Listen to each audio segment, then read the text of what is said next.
Om Namo Bhagavate Vasudevaya.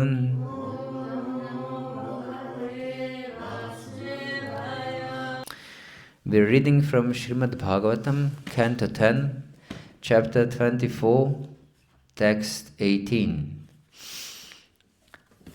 Tasmat sampujayet karma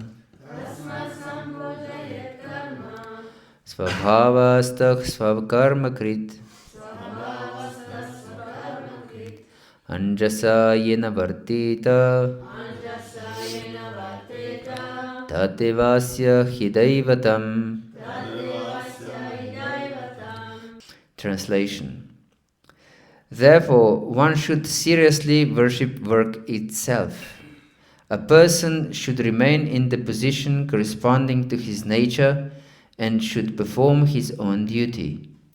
Indeed, that by which we may live nicely is really our worshipable deity.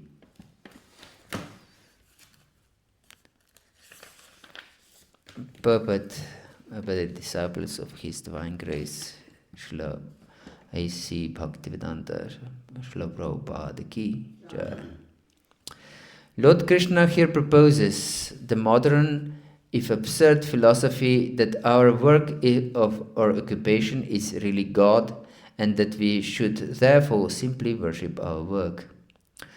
Upon close scrutiny, we observe that our work is nothing more than the interaction of material body with material nature, as Lord Krishna himself states in a more serious mood in the Bhagavad-gita 3.28, Guna Guneshu Vartanta.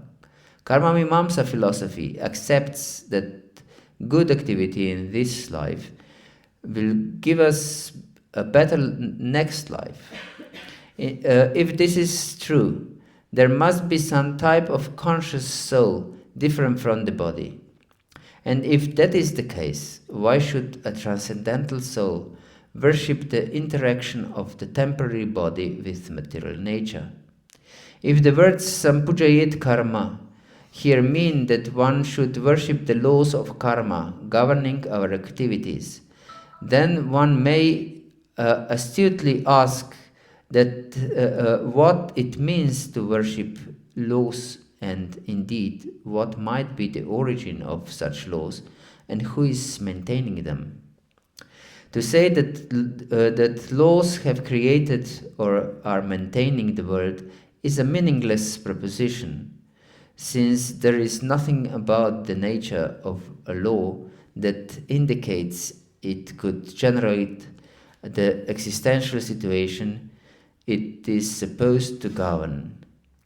In fact, worship is meant for Krishna himself, and this real conclusion will be clearly revealed in this chapter.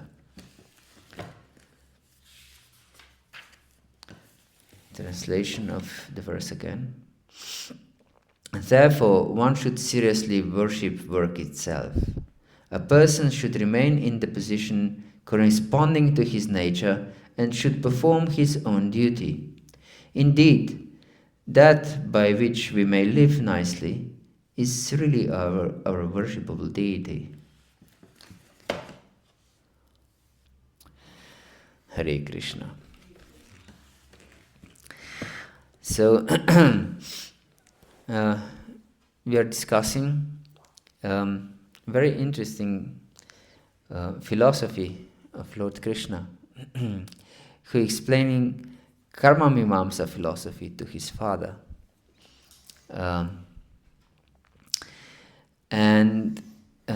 We can understand these teachings of Lord Krishna to his father in two different ways. It's like a Mohini Murti incarnation, actually, that gives poison to the demons and nectar to the devotees.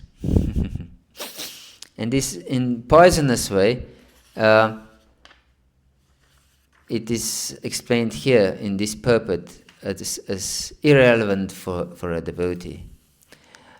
This kind of philosophy that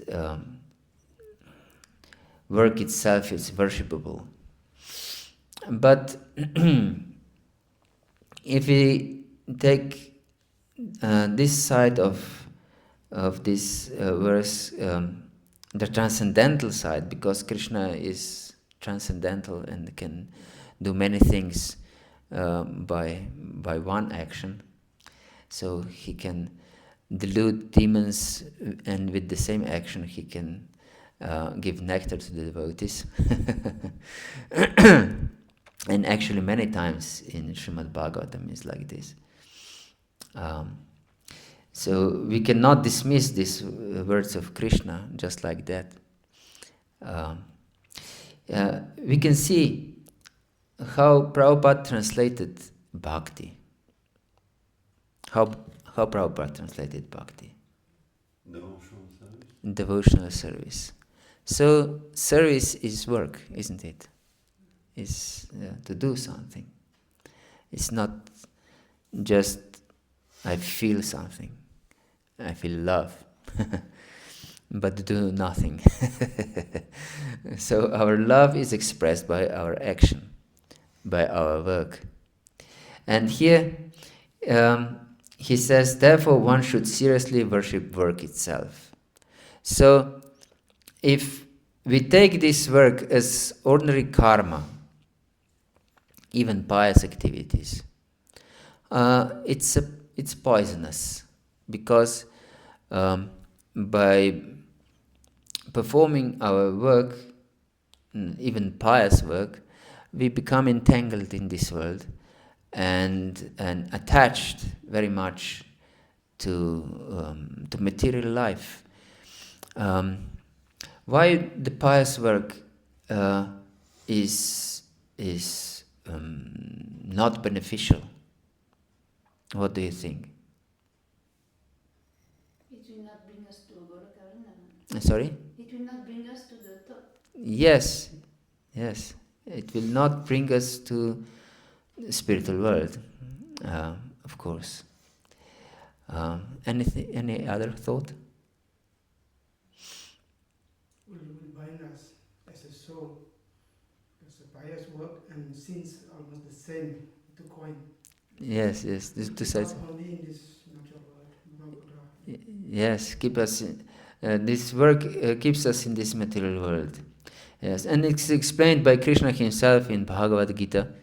Yehi sansparsha bhoga dukkha yona evati adyantavanta kante natesha ramati buddha. In 5th chapter, he explains that one who is intelligent, he doesn't seek pleasure in this world, because we perform everything we perform with this idea: I want to be happy. Every our thought, every our action, every our word is in fact searching for happiness. Yes, because we are anandamayo-vyasat. We are, by nature, we are happy. We cannot live without happiness, not even for a moment. Therefore, whatever we do, it's seeking some juice, something pleasurable. Even devotional service, we do it because it brings some satisfaction. Of course, when we progress in devotional service, we do it for Krishna's satisfaction. But by Krishna's satisfaction, everyone is satisfied. Yata taror mula nishichanina tripyanti tatskanda bhujo bhajaka pranopahara chaitendriyanam yatendriyana samapityam ityam. That by pouring water on the roots of a tree, whole tree and branches and twigs and flowers of the tree are nourished. So by worshipping Krishna, by performing devotional service, everyone is satisfied, every living entity, and including ourselves.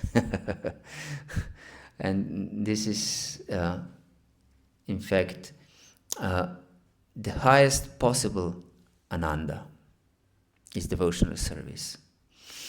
Brahmanando bhavetesha chetpararda gunikita Naitik bhakti sukham buddhi paramanu tulamapi. It is explained by our shastras that even a drop of bhakti ananda cannot be compared even to ocean of Brahmananda. So the whole ocean of Brahmananda, of impersonal happiness, of impersonal liberation, cannot be compared even to a drop of bhakti ananda, of happiness one derives from bhakti. Yes, so if we take in this verse, this work which one always performs, because Krishna himself states in the 3rd chapter of Bhagavad-gita, Nahi kashit shnamapi jatu tishtatya karma krit karati hyavashah karma sarapakritir jayagunai. That one cannot be inactive even for a moment. We always perform some work. For example, sitting is also work. Listening is also work. For example, if we are very old and have pains in knees and everywhere, we cannot sit. So it's too difficult work for us. Or, even lying down is work, or breathing is work, thinking is work, everything is work.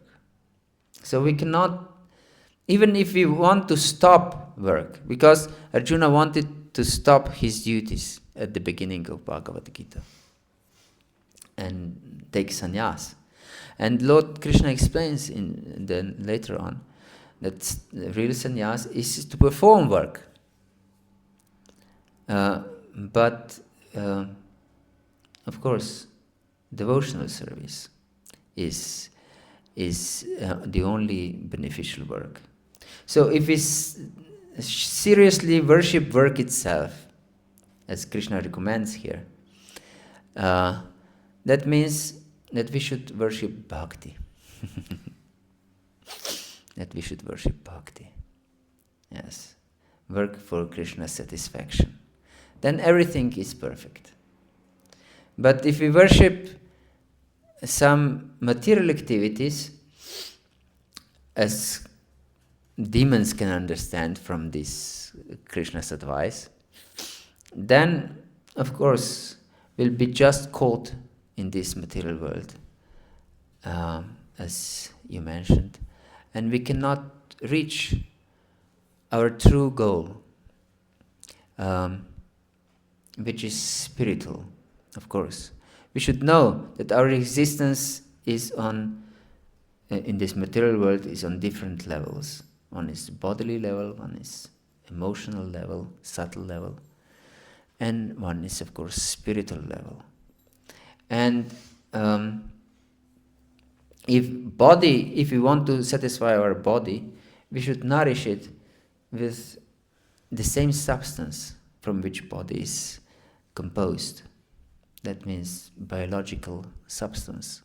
So we have to consume biological food to nourish our biological body. To nourish our subtle body, we should take some subtle substance to be nourished. For example, to see different art, or to listen some music, or anything like this. This will nourish our subtle body. Of course, we should be careful what kind of art, what kind of music we listen, and so on. And to hear philosophy and so on. This will nourish our subtle body. And devotional service is the only thing that, because it's spiritual, that can nourish our self, our true self, which is the soul, which is spiritual substance. So we cannot ever be satisfied if we don't nourish our soul, ourselves, actually. So, and because we are the soul, And if we don't identify with matter and gross or subtle matter, then we also try to spiritualize our bodily and subtle bodily needs, gross bodily and subtle bodily needs. Therefore, we nourish our body with prasad, with Krishna's prasad, and we nourish our subtle body, our mental and emotional body, also with devotional service, by listening Krishna conscious philosophy, by engaging in kirtan and listening devotional music and so on. And this nourishes our gross, subtle and spiritual existence. Yes. So we can take seriously Krishna's words here. We shouldn't just dismiss them, but we should understand them in the context of whole Bhagavatam, of whole teaching of Krishna. Then we can understand it properly. Yes. Of course, we should be careful and not misunderstand it. And here the purport is explaining in the sense of karma mimamsa philosophy, which is ludicrous. It's crazy, actually. And it is exposed here in this commentary how it is crazy. Because if we worship work itself, karma, to have better karma in our next life, that means that it is something that goes beyond this body. There is some substance that lives when this body dies. So it's important to understand what is this living force. Because if we neglect this living force and just live for the better material situation, is craziness. Yes. We just explained, because we want to be happy, and we can never be happy in this material world. Because Krishna explains why, we discussed this, because they have everything in this world has its adi, its beginning, and its anta, its end. Therefore, the very thing that brings us pleasure in this world, that brings us happiness in this world, will bring us misery. Yes. Dukkha yonaya gives birth to misery. Yes. So, if you think our family will make me happy, or our wealth will make me happy, or something beautiful in this world will make me happy, or anything of this world this particular thing will make me happy. More happiness we derive from this thing, from family, from money, from friendship, and so on. More we suffer when we lose it. And we'll definitely lose it. It's the nature of this world that we'll lose it. Yes. So, of course, that doesn't mean that we should all take sannyas immediately. But we should understand that everything belongs to Krishna, that everything should be utilized for Krishna's service. Even our family, our money, our friends, everything in this world should be utilized in Krishna's service, engaged in Krishna's service. Then everyone can be happy. Our family can be happy. We ourselves are happy. Our friends are happy. Everyone is perfectly happy. And even if we have this consciousness, even when we lose our loved ones, of course it's painful. This is nature of this world. It's painful. Shri Nitai Gaur Chandra ki jai. But we understand that this pain in Krishna consciousness is a form of ecstasy.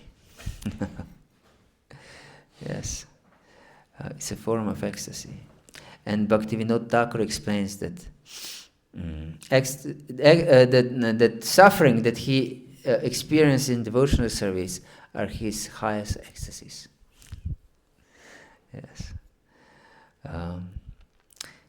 So yes, it's important to understand properly our life, because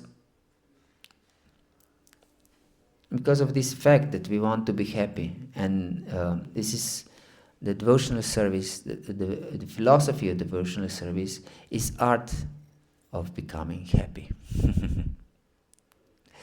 It's interesting because in connection with Brahma Vimohan Lila,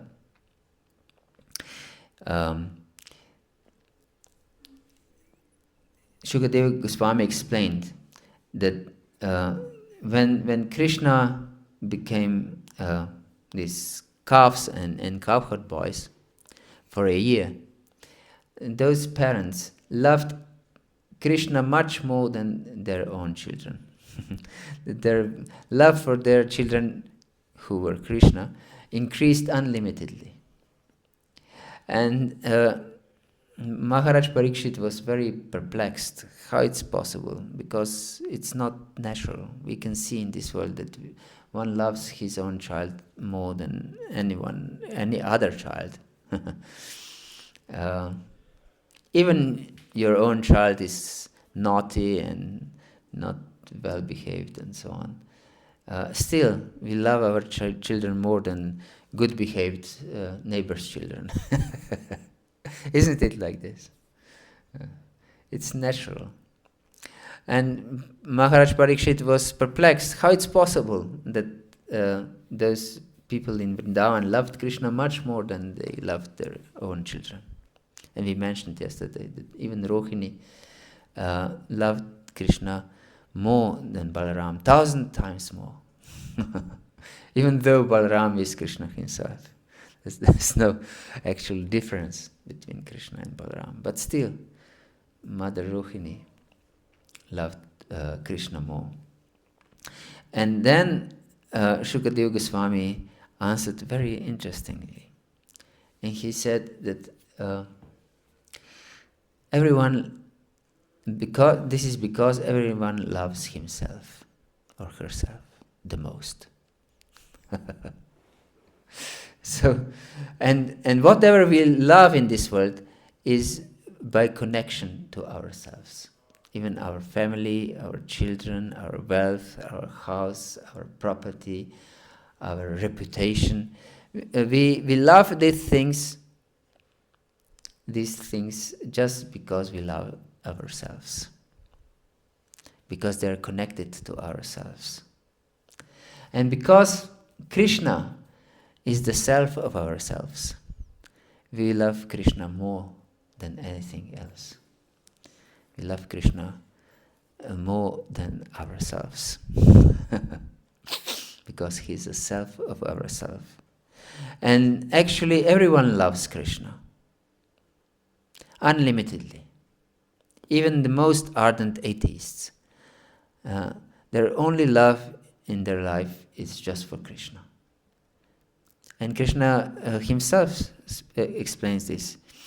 Ye pyanya devata bhakta yajante shraddhayanvita tipimam eva kante yajante avidi purvakam. That in 9th chapter of Bhagavad-gita, he explains that all those who worship someone else, these different devatas, and atheists also worship someone, maybe themselves, they make themselves as a devata. He explains, Krishna, that all worship just me. because nothing is separate from Krishna. But they worship me in the wrong way. So they don't achieve me, but they achieve something ephemeral, something temporary. Yes. So, yes, it's important to understand that Krishna is the only object of our love. Yes. And so when we love our children, when we love our husbands and wives and friends and relatives and so on, we should know that they're just particles of Krishna, particles of his vibhuti, actually. And that we are meant to engage them in Krishna's service. Therefore, Lord Rishabhadeva explains, Guruna sasyat sachuno sasyat, pitana sasyat, janina sasyat, devam na tatsyan na patishcha sasyan na mochet yaksamam pityamityam. That we should have, basically, what is he explains different, we shouldn't become a guru, we shouldn't become a father or mother or husband, and even the deity, if we are not able to deliver those who depend on ourselves, on us.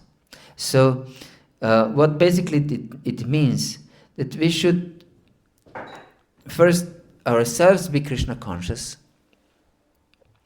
and then engage everyone in Krishna consciousness. Yes. So, because everyone is part and parcel of Krishna, so it's our duty, our service to connect everyone with service to Krishna. Yes. And here in this verse, Krishna explains also that one should perform his duties corresponding to his nature. And he also explains this in Bhagavad-gita, that one should perform work according to his nature. That if we perform some work of some other, which is not according to our nature, even if we perform perfectly, it's dangerous. So, yes, we should understand our nature and perform our service according to our nature. And thus we can be very satisfied in devotional service if we perform work according to our nature. So if we are not a managerial type of person, we'll suffer if we want to a manager, to be a manager, isn't it? I remember one time Purnachandra Goswami. Any of you knew Purnachandra Goswami? You knew him? No, not new, but heard. Oh yes, he visited Slovenia many times. Of course, this is now 20 years ago or something. He explained that he was a very intellectual type of person. I think he was part of ISKCON Shastrik board and so on. I think he was even the leader of this board. So he was very intellectual personality. And once he was given some service of temple president or something. And he said that he really suffered in this position. He always had to run here and there and manage things. And this was not according to his nature.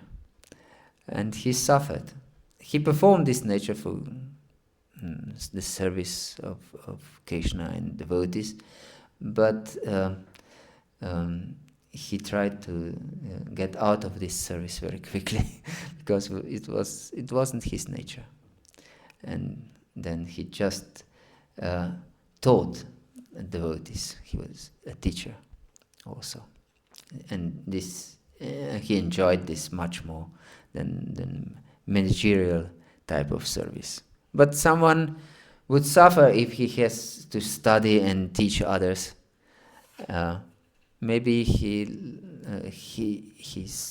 nature is to manage people very good, and he can be very nice, and everyone loves him and or her, and so can perform very beneficial work for the devotees by managing devotees and things.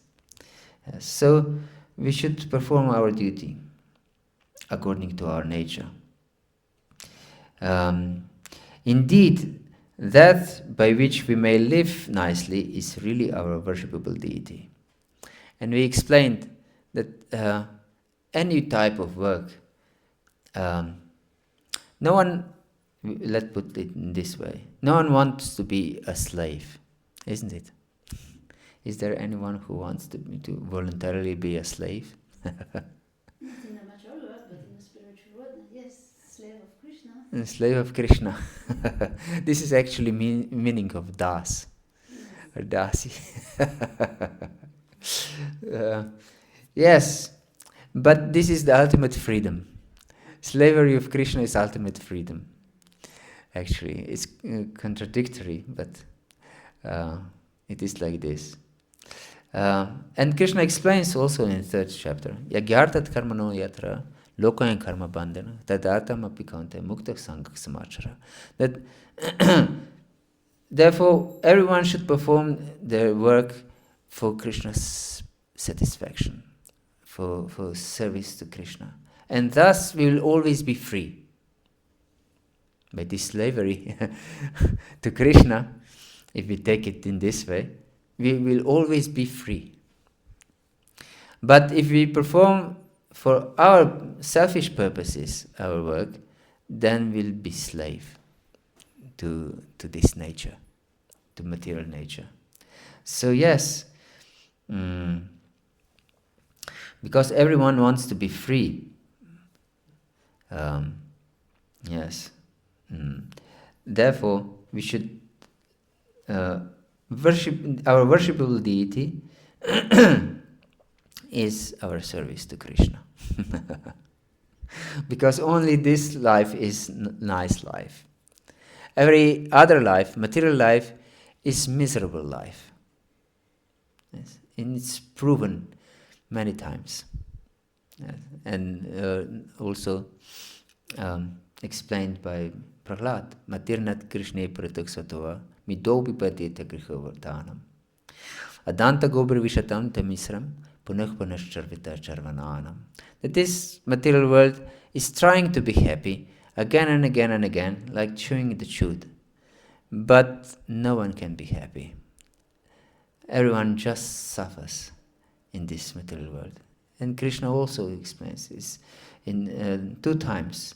In 8th chapter, of Bhagavad-gita, he explains this world is dukkhalayam ashashvatam. Dukkhalayam means full of misery, and ashashvatam means temporary. And in 9th chapter, just 1 chapter after this, he explains is anityam asukham. Anityam means it's temporary, it's not everlasting, it's not permanent, and asukham means it's not happy. This world is not happy. Yes. So only devotional service is the work by which we can live nicely. Yes. So it's true what Krishna is saying. Indeed, that by which we may live nicely is really our worshipable deity. So our worshipable deity are Radha Krishna. Because only by this we can live nicely for the whole eternity. Hare Krishna. Is there any question or comment?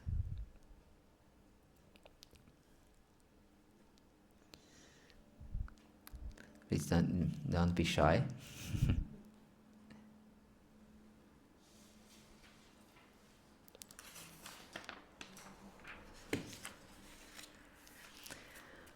If not, this next program is also something that by which we may live nicely.